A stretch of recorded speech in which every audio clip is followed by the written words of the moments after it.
production, which are the IPBES and the PCC. And it's important because although has been had throughout these past years a evolution of spaces for Indigenous participation there is still a lot of constraints on what it means to participate and what are these representatives. So what is representation across global, who is chosen, right? Who goes back globally to speak about. So that's it. Excellent, Beatrice. So yeah, questions? Yes, please, absolutely. Questions, comments? Yes, Bernie, please. So, I spent my summers in northern Minnesota, and Native Americans, tribes, are numerous, and they have large land holdings, and there are controversies galore.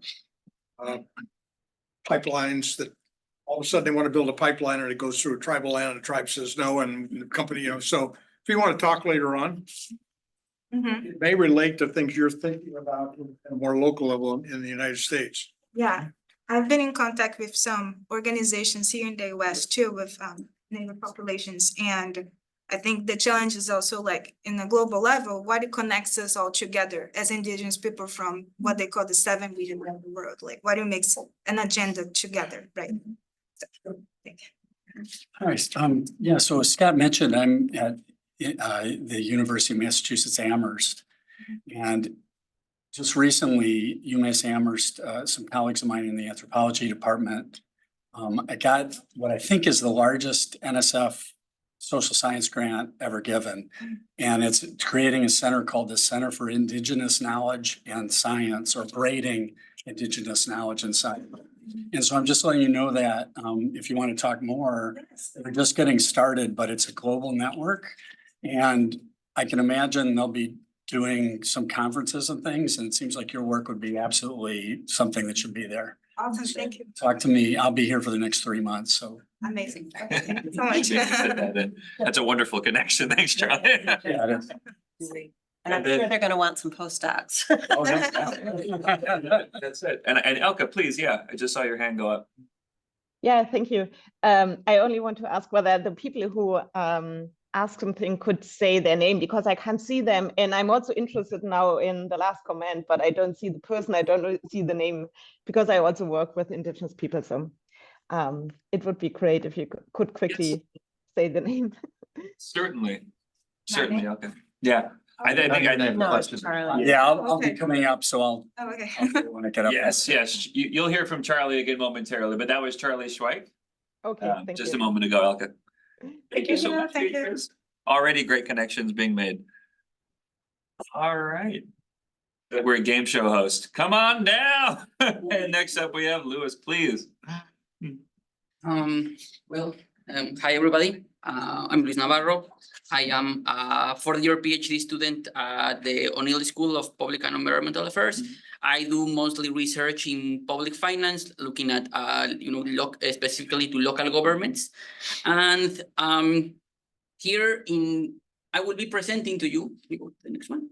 Oh yeah, one of my dissertation chapters that looks at how people's preferences for local public goods, in particular, I will be looking at the provision of public education by school districts, influences the incentives to participate in what has been called the gig economy. And this is like, for the gig economy, I refer to these new markets like Airbnb, DoorDash, that had enabled people to share some of their assets in order to gain an extra revenue stream. And this has had some complexity in the way some key markets operate, and therefore has influenced how the provision of public goods is given. And in particularly, I'll be looking at how the results for school bond referendums in California, Michigan, and Texas has influenced the development of Airbnb in that area. This is relevant because, like, with the advent of these new markets, there have been some policy challenges, as like most of these policies have been set by local governments. This creates like a complex polycentric network that creates some heterogeneity in the way these markets had appeared in the past years. So I will be using some of the Professor McGinney's network of adjacent action situations framework to disentangle this problem and then look at the cases of these 3 states to look for some empirical evidence on how the provision, like how the differences in the preferences for education shapes the presence of these markets. And yeah, yes. Hi, Glenda Bushhouse here. I'm just really curious because it seems the arrows could go the other way. Oh, yeah. So I'm really like, what do you think is happening? Do you think that it is that the maybe support for local public schools is going down when real estate gets bought up? These are rented out, and you have a transient population, or, what is your thinking behind this? Yeah, What so the connections are? no, that's a really good point. Yes, the arrows could go the other way around. Like with the advent of these markets, like it has changed. For example, the tax base. Like it's different if you are hosting your house as an Airbnb rather than you're living your treat. Like you are behaving more like as a firm providing something rather than a consumer of education. So that can of course be worthy studying in the other way around. In terms of what is happening, I guess both the stories could be told. The story that I am trying to look at here is that as people might have different preferences towards property taxation in particular, this might change their likelihood of entering, like getting their house in to participate into the gig economy. At the same time, and that will be, and let me maybe answer it like this. That would be a question I look to answer in another paper, in which I will be looking more at how the provision of public education has changed upon the entrance of these markets. Because for example, there is room for a story in which there is some crowding out, which is part of the gentrification story told in the literature, where residents are being kicked out of neighborhoods, and that changes the demand for education and the support of the school districts gets in terms of their revenues. So I'm not sure that in this paper we'll be covering fully that story, but I will be at least giving the preview of that. I don't know if that helps. No, that helps. Great. Great question. Any other questions? We'll keep on schedule. This is exciting. Yeah, hey, well done. Yep.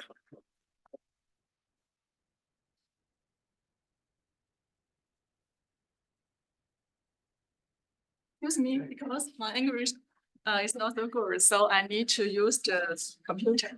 No, it's no problem at all. Okay, I'm Li Jiajiang. I'm from China. I'm a visiting scholar. I work in the taxation department in Guangxi University, economics and finance. And my research area is about fiscal policies. Last semester, I attend a course. I attend a course of the institutional theory, and Professor Danko and Professor Eduardo give me some help, and I can use the IAD framework to analyze the test situation. Yeah. So actually, when we talk about the test issues, the test of cooperation, the first things we can see is about a wider double taxation. But now, with the development of the economy and society, more constitution and is given to avoiding double non-taxation, base erosion and profit shifting. The action playing on base erosion and profit shifting is designed to address these issues. And the case I choose now is the problem of solving the tax dispute through NAP. NAP is the mutual agreement procedure. The purpose of this study is to investigate the current situation of tax dispute resolution between China and Asian countries by using IND framework, and focus on analysis the process of the tax dispute resolution, which is conducive to finding the root cause of the problem and solving subsequent problems in slighted area of study. The discussion of operational areas, actors, and their interactions also including the comparative analysis. The study cited a case of the test dispute of China enterprise in Indonesia. The policy involved this case is not complicity, but since it has gone through the two phase or paths of the solve situation. So I think it can clear to analyze how can we deal with this situation, and it's possible to more clear analyze the interaction of actors on this stage.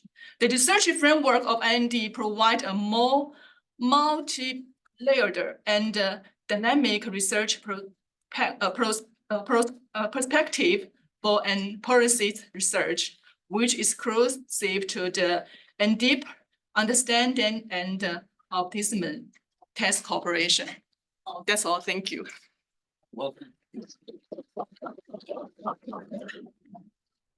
far better than my Mandarin. Any questions or comments? Excellent, excellent. We're so happy to have you here. I look forward to discussing more. Thank you. Excellent. Dahlia up next. Let me double check the chat too.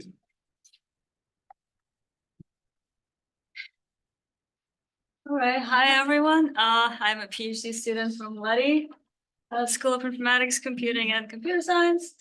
I am a security informatics and computer science student, and I am studying cyber criminal communities, specifically Russian-speaking ones.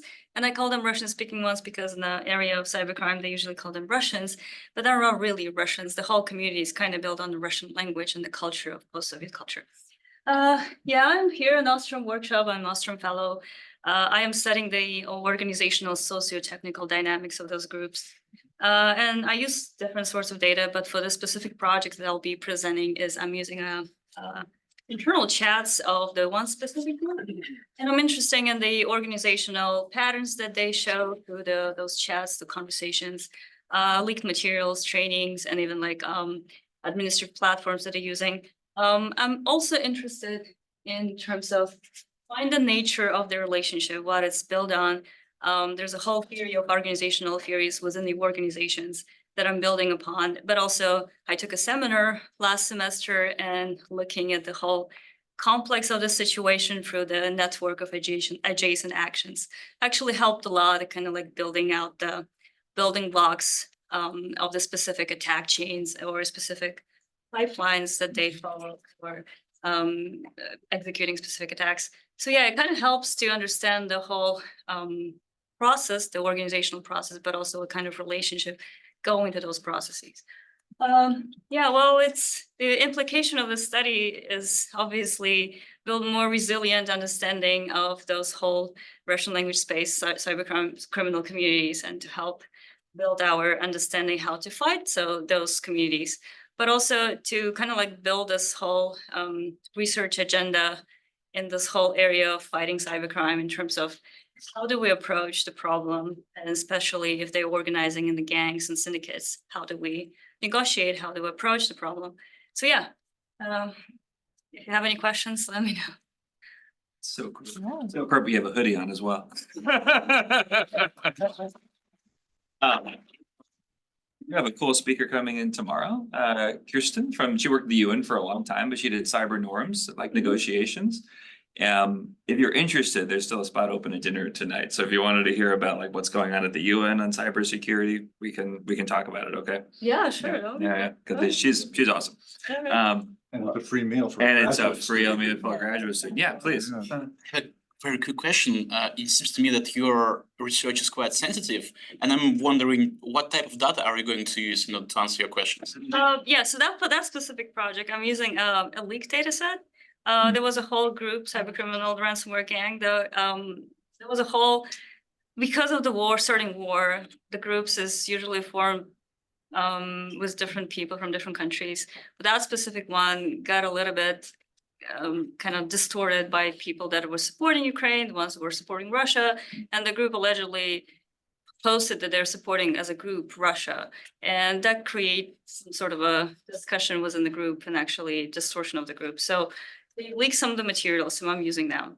But I'm also using so those groups or those communities, they are building on forums, and this whole post-Soviet culture of cyber criminals, they are building on the forums.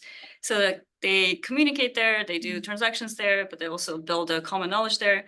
So yeah, I'm also using the forums, but that's for a different type of paper, but not that one. So Paul, what the language? It's in Russian. It's Russian, okay. All right. Dark web. So just for curiosity, are you bringing socio-technical networks to bear on this? Yeah, And I- using, yeah. like IID? Yes, I am using social network analysis and well, it's but basically complex systems theory of social network analysis and the theory of information flow and community detection algorithms, and also bringing the IID, specifically network of adjacent actions. So kind of like building, collecting everything together, trying to tie it all together. Hopefully it will show something interesting. Yeah, I think on a project that whoever goes first is going to talk about, we have a National Science Foundation project together where there's publications already about putting the socio-technical from computer software engineering together with Ostrom. So that may be useful. Yeah, I think Eduardo last semester pointed me to some of the papers. Mhm. And yeah, thank you. Awesome, Talia. Yeah. All right. You can tell there's a lot of interest. We'll keep it going. Have you met Sagar Samtani at Kelly as Oh well? yeah, he's one of my. Oh, good. Yeah, I'm glad you guys are in touch because Yeah. his lab's obviously spot on. Okay, Elke. You are up next. Thank you very much. Yeah, I'm really looking forward to my stay. It's so good to see you all today and to hear already some other research. And I will start in March, so I'm also coming soon. Currently, I'm located in Arizona at Arizona State University at the School of Sustainability. And I'm also affiliated with the University of Bern in Switzerland, and there I'm at the Wyss Academy for Nature. And yeah, why I'm interested to come. So I'm really interested in framework development and since many years. And for me, the frameworks are, no, please stay in the first slide. Yeah, so I use the frameworks as an analytical tool in my empirical research, studying case studies, but also as a participatory tool. So I use also frameworks when I do transdisciplinary research with stakeholders and so on. And I started to use the frameworks, and it looks like it's very useful to, that the stakeholders also get really a systemic understanding of the case when I use the frameworks. And so I'm using the IID framework, polycentric governance, the network of action situation approach, also the coupled infrastructure system framework, and also I use the social ecological action situation framework, which was developed by some scholars at the Stockholm Resilience Center. Perhaps you already heard about that. And I think, so there they integrate also, we integrate also ecological action situations. I think there could be a lot of interesting discussions, perhaps you don't agree on that. So I'm looking forward also to discuss that and to go into deeper insights about frameworks. I already heard that Nick is using polycentric governance, Dalia is using the network of action situation approach, Luis also, and then Leah is using the IID framework. So I think there are really interesting connections between our work. And then I'm also looking forward to collaborate with Jessica Steinberg. And now please switch the slide. Yeah. So because we want to work together on the governance of mining, so of extraction of minerals. And my particular focus is that in my research, I'm interested in energy transition, and because energy transition, as you know, is important to mitigate climate change, and low carbon technologies play a key role in energy transition. However, these low carbon technologies need a lot of minerals, and currently the recycling rate is very low. And so there's globally really an increasing demand for minerals for all of these low carbon technologies, such as solar panels, batteries and electric cars, also for wind power and so on. And a new study in nature sustainability showed last year that most of the new proposed mines, which would extract minerals which are necessary for energy transition, are on indigenous land or on land which is important for indigenous people, so sacred land. And so we face here kind of a governance paradox, like we need urgently to intensify mineral extraction because of the global demand of minerals. And on the other hand, it's important to conduct long-lasting participative processes together with indigenous people to find just solutions. And that is my main research. How can which governance approaches help to find more just solutions? And really, how can we balance that trade-off between mineral extraction, but what does that mean if the mines are on indigenous land? So I think there's also a great overlap with Beatrice, with indigenous people. And yeah, I'm really looking forward, and perhaps you have already some questions for me. Thank you. Thank you, Malcolm. Yes, indeed.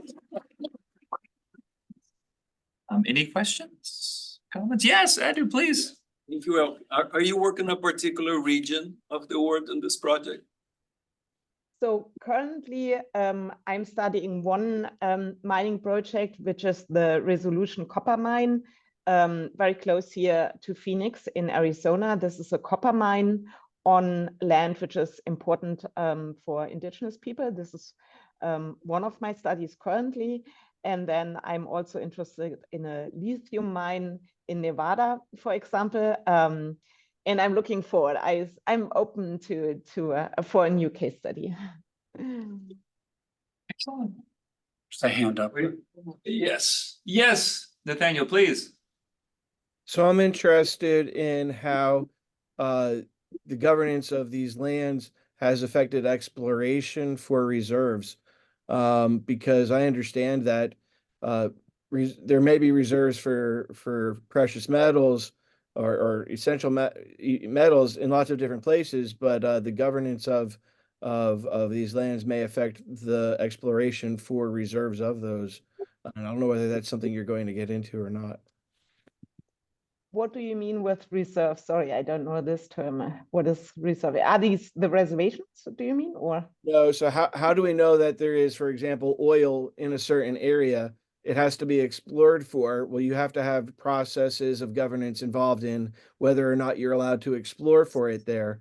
And we discover new reserves, again, example of oil in different places, but the process for looking for it is different. So I'm wondering whether you can look at the governance processes in terms of exploration for the resources that you're interested in identifying where the reserves are, and what lands might have the resources, but the process for governance doesn't allow for exploration.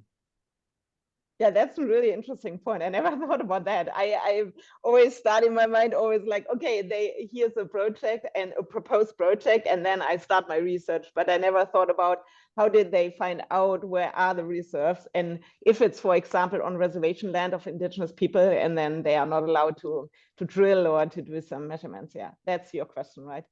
Yeah, and there are conflicts of interest within those communities, or differences of opinion within those communities about how those resources are explored. And that all has to do with the governance processes within those communities.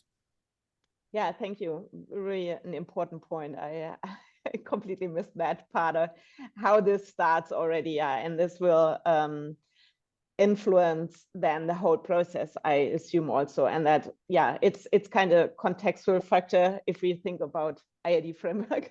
So how this starts already. And yeah, that's a good point. And that is also true that usually the indigenous communities are divided. Some of them are against it. Some of them support also mines because these are also job opportunities. So there's also not one opinion usually, yeah. And how to balance that, that's what I'm interested in. Yeah, Bernie also had a question. A heads up, there are two faculty over at the O'Neill School, John Graham and John Rupp, who study mineral extraction, particularly for batteries, lithium for batteries. And I've just alerted them to your presentation because they would be interested. They're public policy people. And they would be interested in this. Cool. Thank And you it's a very bit much. ancillary. Oh, go ahead, Elke, sorry.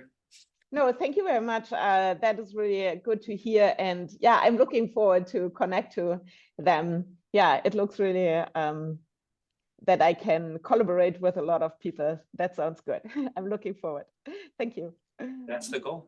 And I was just gonna mention too, Elke, there is a deep seabed mining group. And you know, just because that's often referred to as kind of another option and that might be less, though we have no idea, frankly, environmentally damaging since the science is so nascent still. But if you're interested, there's like a sustainable like mining code of conduct that the Pew Charitable Trust is helping to fund. And there's a couple of workshoppers and some other groups that are helping with that. So while you're here, I can get you connected with them. There's some folks at O'Neill in particular, and Maurer and Hamilton Luger who are working on that.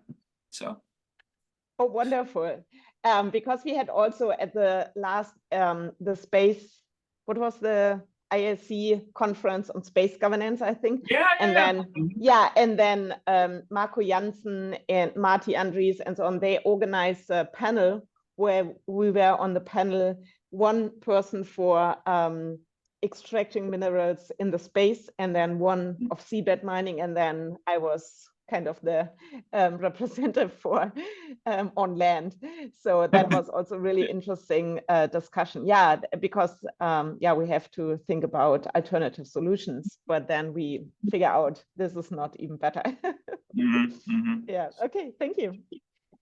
No, thank you, Elke. Yeah. So Bernie, I think, was added to the research series after we did.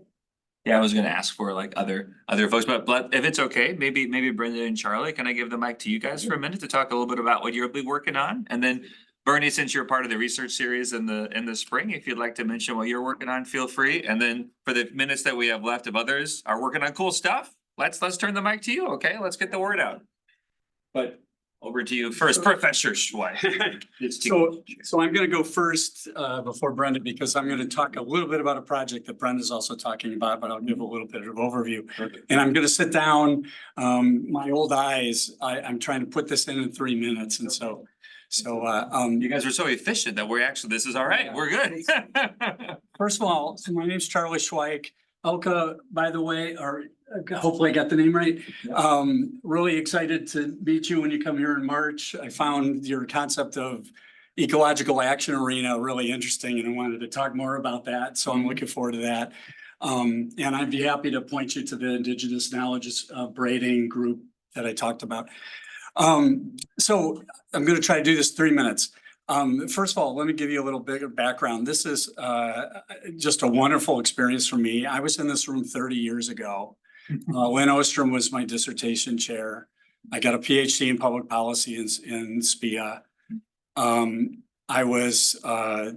have a background with IBM. Before I went to graduate school, I was a programmer at IBM for about 7 years in the dinosaur era of computing. I was brought here by Lynn to develop the database of a project that you may have heard about. It was called the Institutional IFRI, the Forestry Resources, IFRI. Help me, Bernie. I'm forgetting now, 30 years from now. Resources and Institutions. And so I was the database designer for that project, that program. And just this summer, I was in Nairobi for the ISE conference and a woman came up to me wanting to know the history and they were saying they were still using that protocol. So that was pretty exciting. Yeah, and so I'm a professor in environmental conservation at UMass and also a joint appointment with the School of Public Policy. I also run our information technology program, which has an IT minor and something called a public interest technology certificate, and I'll come back to that. I left here in 1998. My dissertation, Eduardo was a postdoc at something called the CIPEC, the Center for Institutions Environmental Change. I don't have that one right either. I haven't thought about these acronyms in a while. And so I was doing remote sensing, studying land cover change with satellite imagery, tying it to institutional analysis and that whole area. My big gulp moment when I left here, and it was straight after I got my PhD. And I imagine many of you, if not all of you, that are graduate students here are going to have similar experience. This is so foundational, this place. And I walked out and had a big gulp moment in 1999 when I first heard of open source software. And I realized, oh my God, my programming career is now connecting with my Ostrom Workshop Commons career. And all the commons, these are really internet-based common property regimes. And everything that I learned about while I was here in natural resources, a lot of it applied or potentially could connect.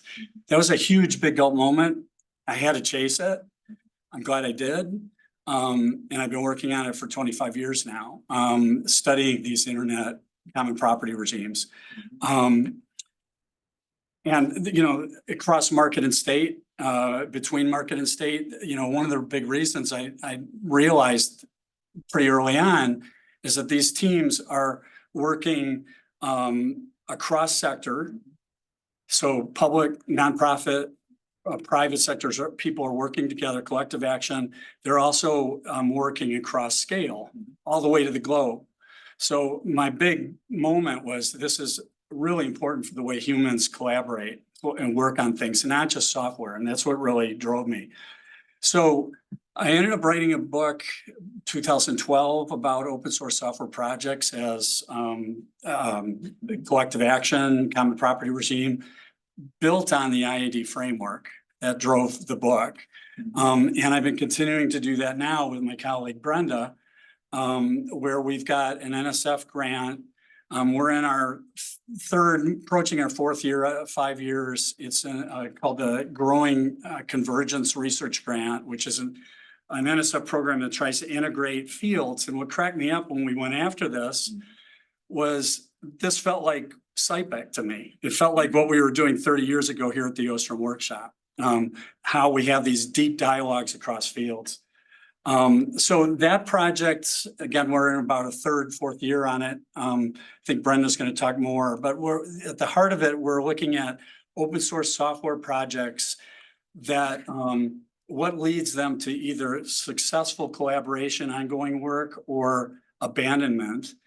Where it's more complicated in this grant is that there's a nonprofit organization, they're often called foundations, that sit on top. So it's a multi-tiered governance situation.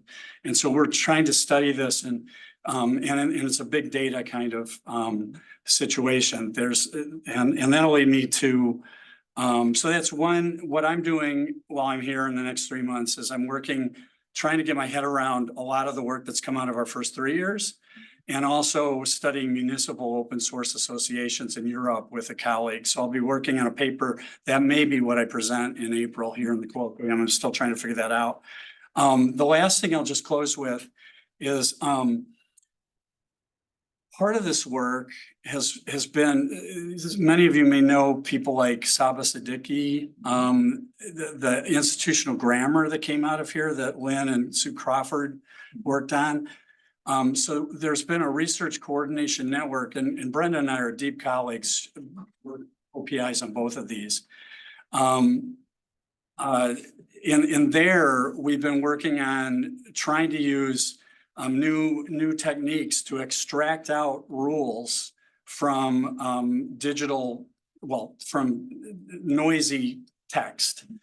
And the other thing I'm going to work on here, and I'm really hoping that maybe I can pull the Ostrom Workshop in on this, is what I think we're starting to see is what we think may be a new field that we call computational institutional science.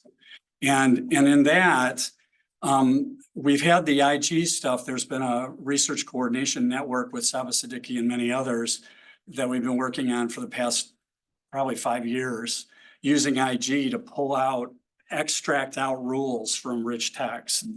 But now with the era of machine learning, AI, it appears to me really exciting where we might go in terms of studying institutional designs that are in digital form, and analog can be, easily transferred. So I had an Oppenheimer moment. I'll close with this. I know the Oppenheimer movie just got nominated for the best picture or whatever.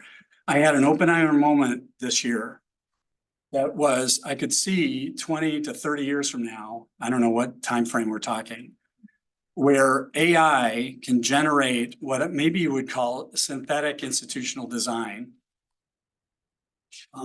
So the governance, AI generated governance structures that then could feed AI bots. So suddenly you have possibly synthetic governance of bots. And that to me, all of a sudden was like, whoa, that's kind of an Oppenheimer thing. What does that mean? These artificial agents that now can collectively can collect collective action.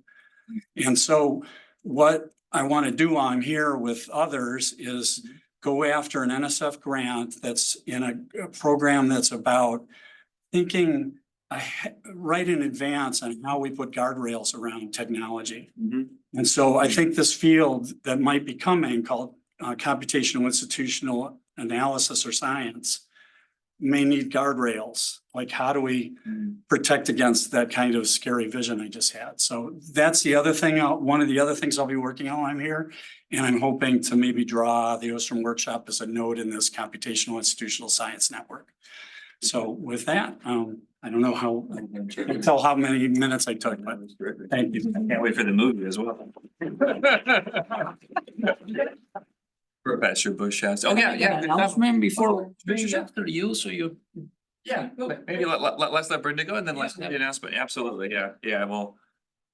Thank you for having me after. No, it's perfect. Lovely. Oh, yeah, come on. It is a pleasure to be back in this room again.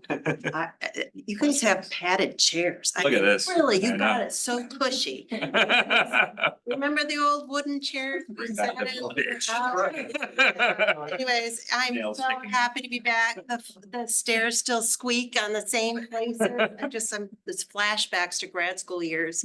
Yeah, so I was working at USAID at the time and I met Lynn and she blew me away. I was in a meeting where she was at, and I had met her previously because I was working with Larry Schroeder. He was my advisor when I was at Syracuse. And she recruited me to come here, and I was supposed to work on the IFRI project. But I kind of, had a real shift in my interests, and I became very interested in these things called nonprofits. And I really wanted to understand what these things that are neither market nor state. And there wasn't a field yet for nonprofit studies. It didn't exist yet. There were no faculty at SPIA, and it was SPIA then. Now that I'm still getting used to O'Neill. I was a grad student when Kirsten Roenberg was hired. I was the student rep on her hiring committee. So, it was still beginning there, but I was very interested in studying what did it matter in governance arrangements if you were public, nonprofit, or for-profit. And so I was interested in different type of goods. I was looking at toll goods.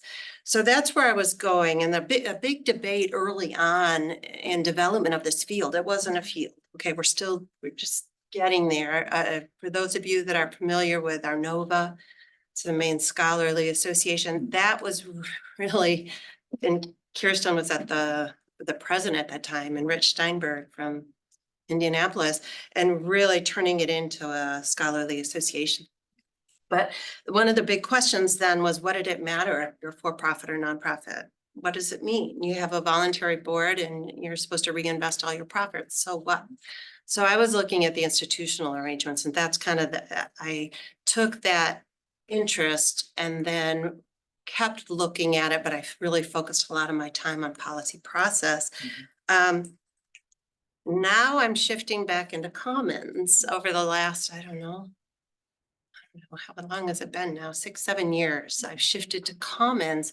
And what I'm working on while I'm here is Rob Christensen, Brent Never, and I have been developing this concept of the philanthropy commons. And so we have a book with Cambridge University Press, edited volume, and a lot of our authors are at the O'Neill School or at the Lilly School of Philanthropy up in Indianapolis and around, but we're at the point where we have draft chapters and we're writing the introductory chapters. So what I'll be presenting at the colloquium is our kind of where we're trying to set the theoretical kind of landscape for this. So I really want some tough feedback on that. We're trying to bring common scholars, like we presented at the International Association for the Study of the Commons in Nairobi this summer. And we presented at our NOVA over the last couple of years building up to this book.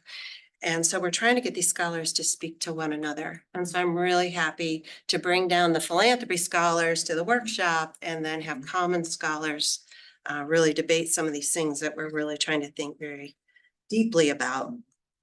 And then Charlie mentioned this National Science Foundation project we're working with UC Davis. So Seth Fry will be a known name around here. So Seth is a co-PI in the grant from UC Davis, and we're working with a computer software engineer, Vladimir Filkov. And, you know, it took us a year to be able to speak the same language. It was the first year was all language, and it reminded me of being a grad student around these tables.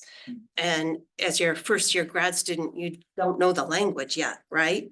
And you're trying to keep up. And Paul Turner, one of our grad school buddies, was sitting, we were right there, and Vincent would sit over here, and Paul was a international relations scholar, would-be scholar, right? And he said something about the state. And we saw Vincent just the red and, whoa, yeah, we called that being on the hot seat. So I'm kind of sad that the seminar isn't happening this semester because I would love to be sitting around the tables during that. Jeff Isaac is teaching one of them, so Jeff Isaac. we'll get you in touch, because yeah, that could be an option to at least audit that. Okay. Yeah. Oh, I was in a seminar. I was He's doing the macro business. Yeah, basically. It was gonna be Aurelian, but he's chair now, so he had to take it over. Yeah. oh, wow, I was in a SIR seminar as a grad student. Yeah. Okay, so a couple of things, just, I think with those of you, you know, I'll be working on grant applications, some with Charlie, but also some of my philanthropy colleagues were trying to decide if we want to go after a research coordination grant with NSF or is it coordination or collaboration? RCN, coordination. Yeah. To see if we want to do that. You know, I've been involved in the institutional grammar one, and I have to say, we were here when Sue and Lynn were writing that article, and as grad students, we had to read it and give feedback. If you've read that APSR, it's about as dense as it gets, and we were the guinea pigs for that. I was so thrilled way back in 2011 when Sabo was taking it on as a doctoral student. I just thought, my gosh, good on you. Yeah. And I'm really happy to see what's happening, because right now, one of the projects, I was just on the phone with our grad student this morning, is we're studying policy change. And so when you study open source software, you have all the digital traces. We have all the emails, we have all the documents, we have everything.